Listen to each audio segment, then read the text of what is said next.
Welcome to Oops, we're adulting again.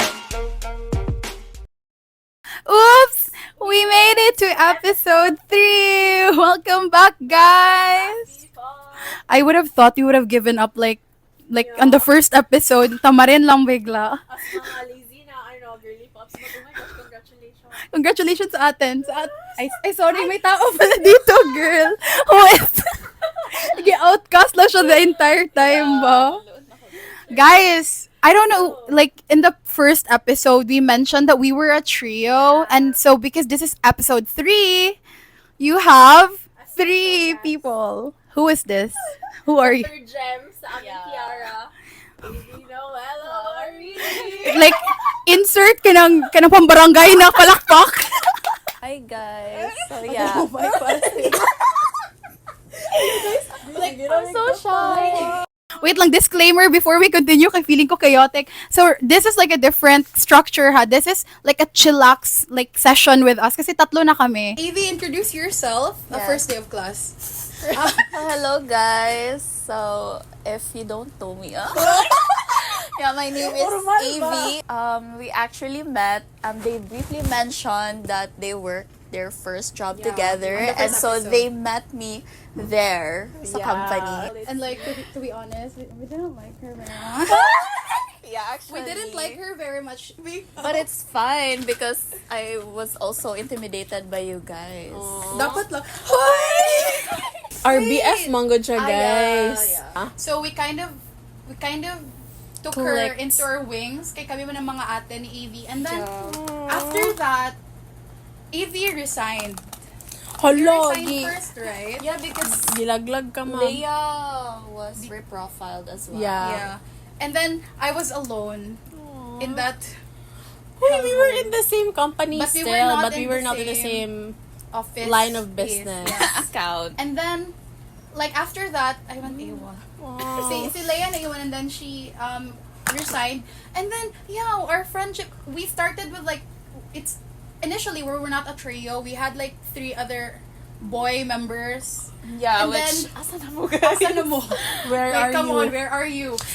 And yeah, actually, some people say na work besties or work friends will never work. Yeah, But I thought- look at us now. Super clingy, Sorma. Right. But yeah, because we're gathered here. What's the usual talk? Like, what's the most interesting talk when we're gathered? Our love-hate relationship with dun, dun, dun, dun, boys. Or like, like relationship. or relationships in general. Yeah. No, like dynamics. Yeah. And it's so ironic because we're all single. And this is probably why we're Single all ka? Yeah. Depende sa mamutana. Kinaay camera, single na lang. Depende kung mo view ang mama. Yeah, we're gonna talk about boys and what's our like first agenda for today. Oh, we've compiled like a bunch of topics.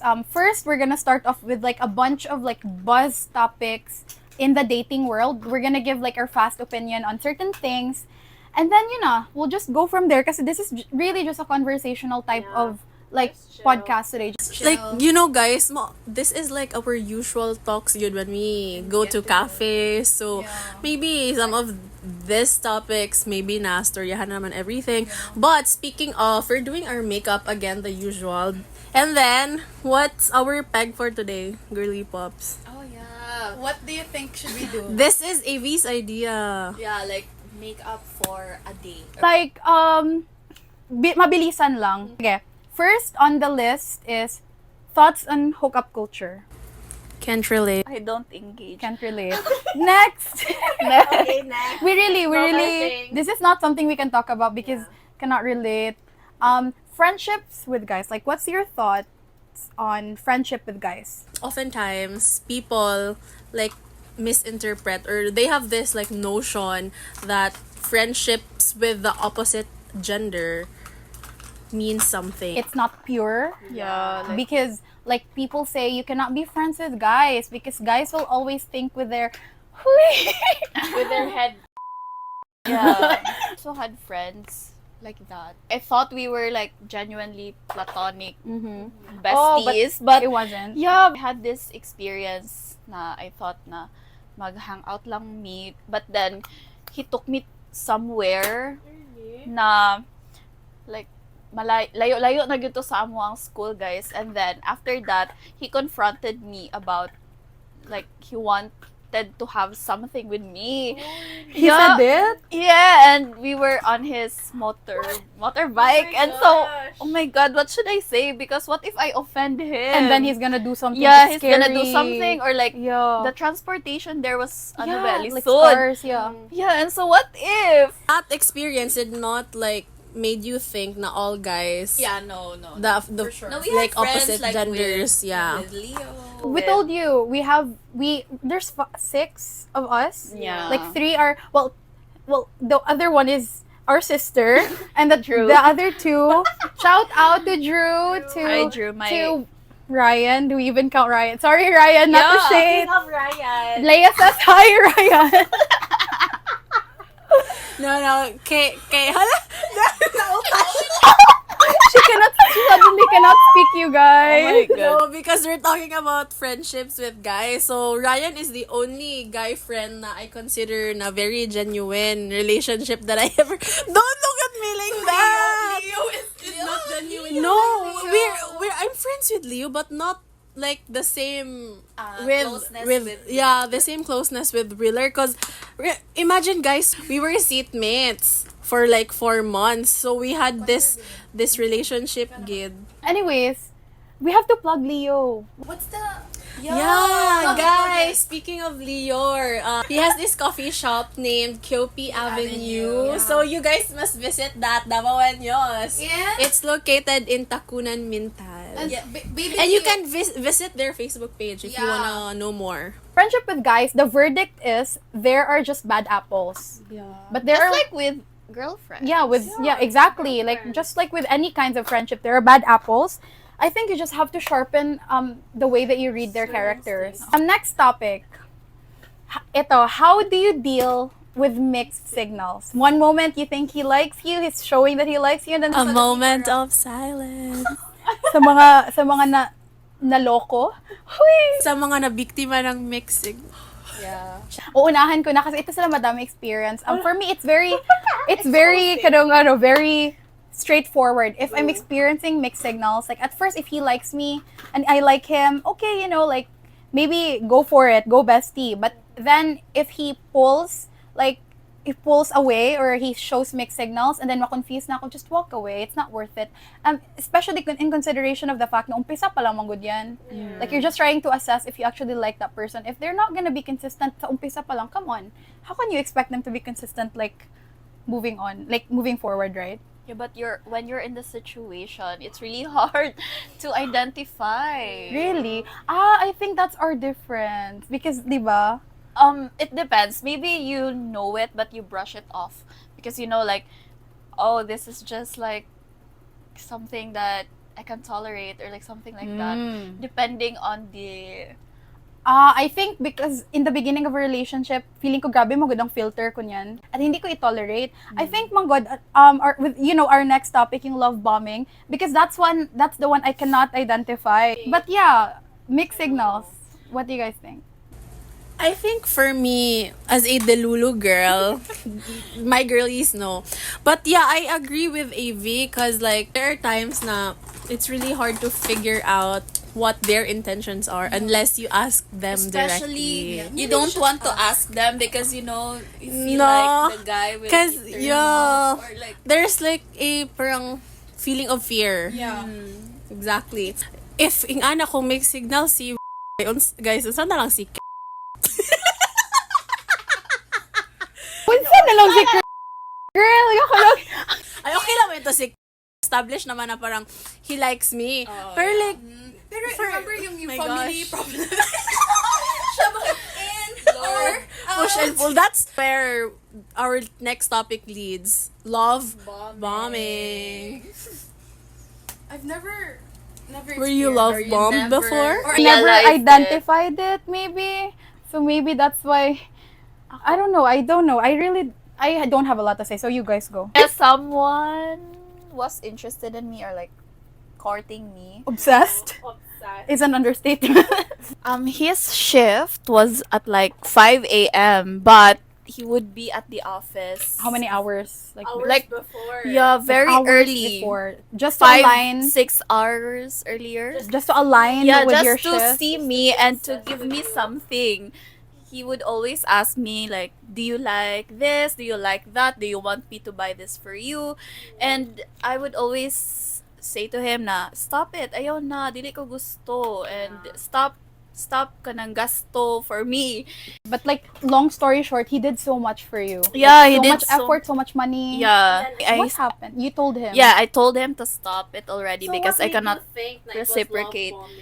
It's very obvious because Yeah, I think I would say At that's the- very at obvious. the- Leia and I, we also don't ask that much, but I think Aevi is like more principled on that regard. Like, yeah. super. So I didn't really like that when there was a rumor about that because the guy was problematic, you know. Okay, backstory, libakin na natin tong guy na to. We heard a story as well, and this is like from a direct source. Yeah, yeah, Remember, before he was interested in Aevi, there was this girl who liked him, and then that girl. Yeah. And that girl was asked out by this guy on a date, and they went to a certain fast food chain, and the guy was the one who asked her, and then the guy made her pay. Yeah. And so it was confusing because if your love language is effort and Effort giving, and giving. Why like, would you do that? I feel like that was just inconsistent with his character, and that was problematic, and you definitely dodged the bullet. So now we've talked about like love bombing, right? You weren't interested in a guy, but for example, what if it's an instance where you're interested in multiple guys? Do you talk to multiple guys at the same time? For me, here's the thing kasi with my like dating dynamics, guys. Like, I don't entertain guys unless I like them first. Cause Exactly. oh same my time. gosh, I don't remember any guy na I had something na relationship with na I did not like first. Exactly. Yeah. So, I think, same goes with the both of you. I don't really entertain guys na I don't have connections with. like you're or not like interested. I'm not interested with. Yeah, exactly. So, maybe that's it for me. I think that's the difference. I don't talk to multiple guys. Yeah. At the same time. At the same Pero time. throughout your life, valid, Sir, very funny. valid. Yeah, Congrats, yeah. girls. Meron ba tayong moralidad? Next, what if you have a crush and like you see him? Do you, Crush na sa tani, guys. Crush sa ta. So good ta sa crush. Do you social media stalk? Raise your hand if you social media stalk. Yeah. For sure.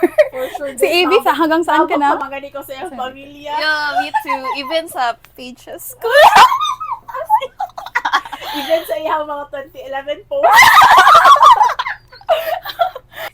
Ano lang next? I think let's talk about ghosting. So for example, you thought you liked the guy, and And then you realized midway na you did not, so you ghosted him. do you ghost? Ganito, Way ng pag-ghost. taas ang kamay yung hindi nag-ghost.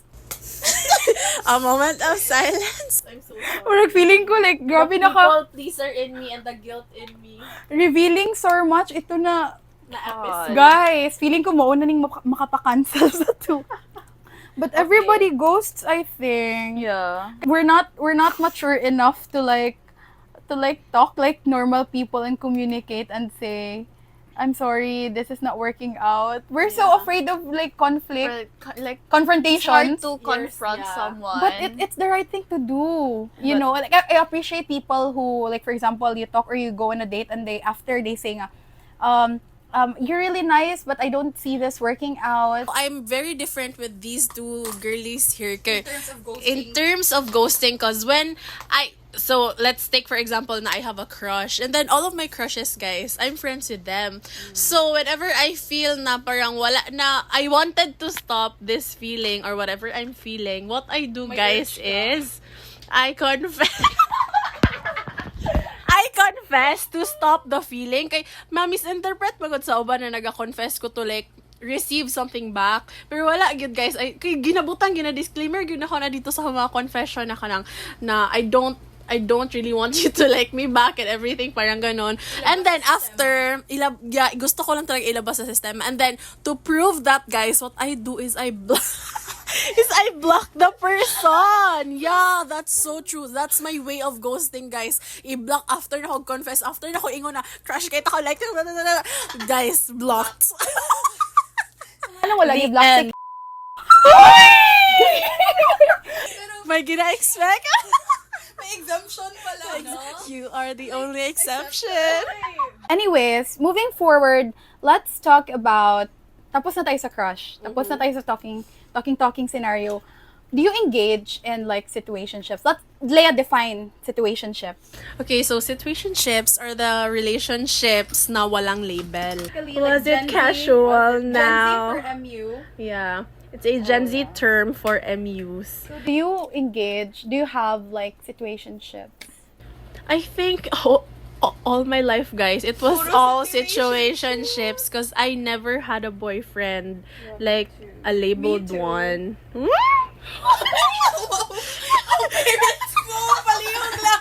I only had one. Si Aevi lang nakauyab sa mo, okay?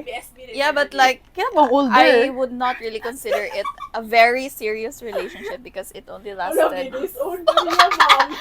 only lasted for like less than 5 months. Yeah. Yeah, that should be valid. If No? it's only like if it doesn't Yeah, reach 1 we year, we're like LDR. So if it does not reach 1 year, dili na siya relationship. Like how do you know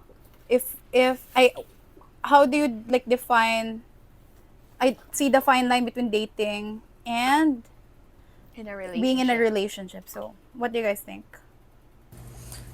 I think it's a mutual decision, man. Like, let's define muna what is dating. Yeah, na. go.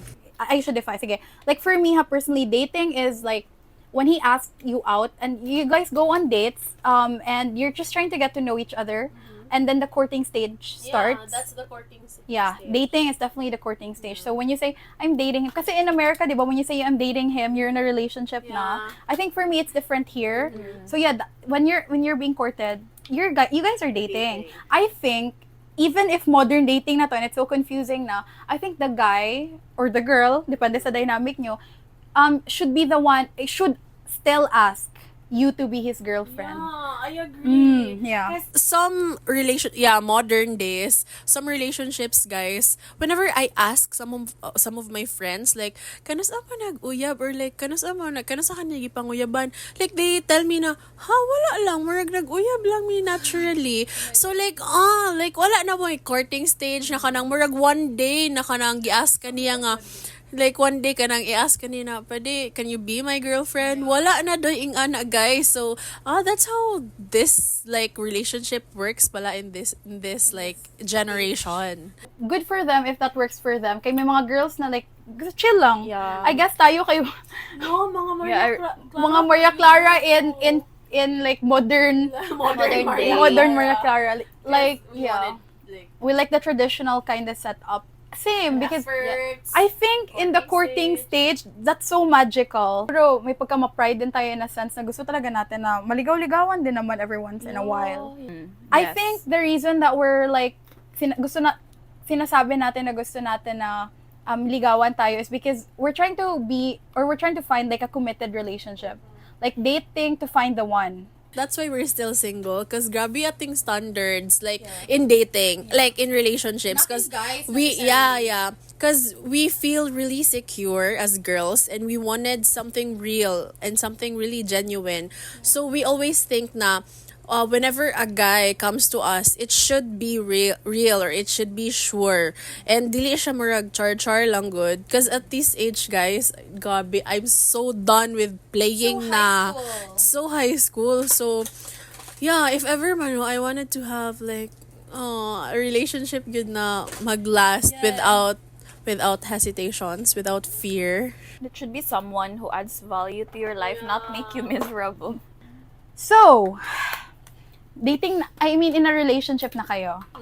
Let's talk about love language. Like let's not specify na because this is getting too long. But like, do you agree that if your love language is not met, like it's detrimental I to your agree. relationship?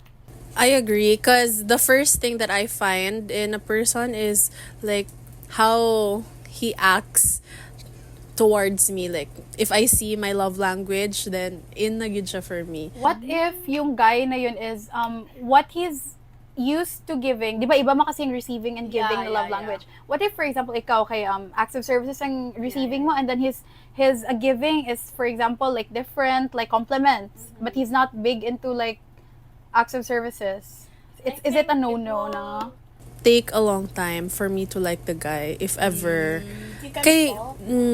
yeah, I think I can take that into consideration. But when we talk about like liking a guy instantly, like first impression something, then yeah, love language yun ako. Ay, ganun ba? Akala ko kung matangkad lang. Tangkad ba si Okay, so what's next? So, for this next portion, guys, let's talk about the X factor. So, we all know na maybe may isa sa atin dito na may ex naman talaga. Pero yeah, in general, do you agree to be like friends with your ex or like even like have a connection with your ex? Do you agree with that one? If you ended well, yeah, for sure. Really? Yeah. If you ended well, like if it's a mutual decision. Because some people say man good na if ex na gyud, then dili na dapat because either you still love him or you did not love him in the first place. So what's your take on that? That's really complicated because like there can be an ex that is just your best friend. Meron pa din love, maybe. And so because of that love, you have to maintain you parang hindi nyo kaya na hindi ma-maintain yung friendship na even if you don't talk for months, you're still friends. And then, number 2, meron din, Pero what if, wait, let's sing it this one. What if in the context of the new girlfriend or boyfriend, like you put yourself in the shoes of that person, so I the think, shoe of that person. yeah, get ko may uyab siya, right? I think if the girl clearly communicated, I don't want you to be friends with my ex, then I think I would bow out. I won't contact him na. I will iwas na. If they break up, maybe we can talk again, but so long as there's the girl, yeah. Meron man kasi, maybe there are exes mo, diba, that you just cannot be friends with because maybe you felt betrayed by them. How about you? How about you, Aevi? What's your take on that? Like, you know what? It's ka close. Wala, like any connection or friends. Ikaw Like, na mag-define. Not really friendship, but for example, we're in a kanang setting na magka-interact, then maybe we can talk, but I don't want us to connect again. okay. I don't want us to communicate again, even if friends lang. So Because civil. yeah, civil lang. down to our last topic, you guys. So, if ever, girlies, you find yourself in the future na wala na gyud kay tarong na makitaan. Like, wala na kay choice. Would you like to settle down to whoever is available, or would you want to be single forever instead? Like, I think just to say that somebody's like, you're just gonna choose someone because they're available, that's hurtful and offensive to them and to the faith that maybe I'll still find somebody. And if I don't, okay lang, rich tita vibes. Nagikan abroad. That's been my dream, like rich single Yeah. tita. How about you, AB? Yeah, I have the same sentiment with them. Same to you. No, I don't want to settle with someone. No. Yeah. Oh my God. And if ever, guys. I guess pakaslan ran ako si Drew. But meron, Selection. Leia has a pact with somebody. I have a pact with somebody. I also have a pact. Do we with know that? Si Drew! You actually have a pact with Drew? Yeah, we're gonna be... So funny. Girl, you're in it for a big heartbreak. Can you Yeah. give me like powder, Like, baby? if we're single, Like, we can have that. when Pero we're guys, 30. I think the viewers they are kind of curious for sure. So before we end or we go to our next portion, what's your type pala in guys? Tangkad. Just like name three. Para na lang sila overview sa itong mga types. Sir, Man, nangitag lucky mo. physical, Of course, yun naman, yeah. Lahat. personality, Go. Unahan mo. Ayun, nag-pretend, I Aevi. think someone na ay Tall, dark, and handsome. Aesthetic. tall guys. Number one. I think kanang naadyo'y respeto and someone na ay plans in life. True. Very important. That is very good. Ikaw, Leia. Me good. You all know my type. I really like someone, guys, who's very intelligent. Not very, but like Quite. intelligent good. And then Not very, but good. Ba? ay basig manggod ingnon nila na basig ako ang type kay pina Isaac Newton. Kanang ano ba, genius? Genius na gyud no. But like yeah, who knows more than me. You know, like someone who can educate me. Yeah. And then next is mga clean guys. So Joke lang. yeah, clean looking and clean gyud siya. And then third is gusto na ako like this time guys, I wanted my guy to be emotionally available. Sakit mo kasi yan eh. Yeah, you always Yeah. Oh, saying that gina-expose na ako to my crushes there, gina-expose mo niya. At some point, nakrashan mo ni Leia, you know na. Work on yourself. yes. Okay. Actually. How about you, Rhea G? Me, tall. Ganahan kog tall. Funny. And someone who has like a direct, or someone nga may, na, like, with a big or good sense of self, that they know where they're going, and if you're smart or successful, if their woman is smart or successful, they're not insecure enough to be emasculated by that. Because like I have a strong personality ba, so i-weed off na natin ang mga Okay. masasamang elemento. So, mao na to ang moang checklist, guys. So now we have a game. What's this game, Rhea G? Like this is a fire round of just like red flags that we think in a guy. So what we're gonna do is like isa-isa tayo. Say a red flag like as fast as we can in like 30 seconds. Can you? No, wait. Oh my gosh, ang lalat. Ako, hindi ko prepared. So we're gonna do that fire round of red flags in 1 minute. Are you ready? Unta dili ta ma-cancel. In 3, do I go first? Go. Wait. In 3, ito na ko maisip. In 3, 2, 1. Mukhang walang hilambos. Abusive in any form. Dili ka balo mo drive. Dili maka-decide kung asa mo kaon. Mag-dictate sa damit. Walay common sense. Doesn't do surprises. Only compliments your body. Dili ka balo mo compliment. Doesn't befriend my friends. Inconsistent. Dili gina-support akong pag-aryat. Oh, yeah. Mhm. Doesn't do house chores. Yeah. Naga-skinny G. Dili ka balo mo luto. Oh my God, Oh my God. Nagapang bash sa skincare ko. Homophobic. Ayun na. Ayun na. Saved by the best. Homophobic ba yung yun? Ay, homophobic. Okay. Padubi. Wala, abi ko, wala ka na ingon. Ay, homophobic. Okay, sorry. Yay! Congrats, girlies! Wow. Did it. Okay, so that concludes our episode for today. Thank you so much, girly mom. And thank you so much for listening again to Oops! We're adulting again. Bye! Kiss na. Mwah. Aw, cutie.